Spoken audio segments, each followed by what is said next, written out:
નર્મદા જિલ્લાનું ગરુડેશ્વર અને કેવડિયા જે આજે રહ્યા સજ્જડ બંધ. કારણ હતું નિર્માણાધીન આદિવાસી મ્યુઝિયમમાં આદિવાસી સમાજના 2 યુવકને ઢોર માર મારી હત્યા કરવી. આ ઘટનાને લઈ આદિવાસી સમાજમાં ભારે રોષ છે.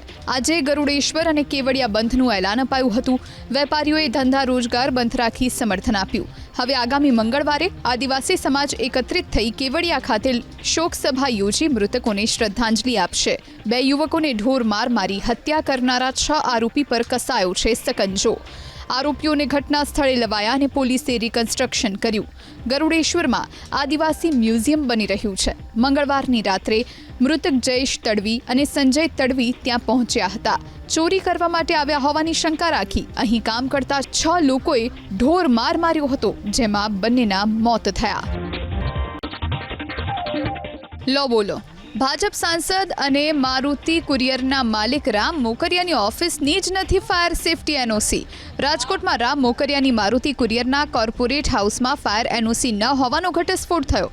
હાલ તો આ મામલે નોટિસ ફટકારાઈ છે.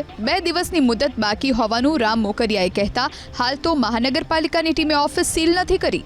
ફાયર બ્રિગેડના અધિકારીઓએ લાંચ માંગી હોવાનો ખુદ રામ મોકરિયા અગાઉ આરોપ લગાવી ચૂક્યા છે.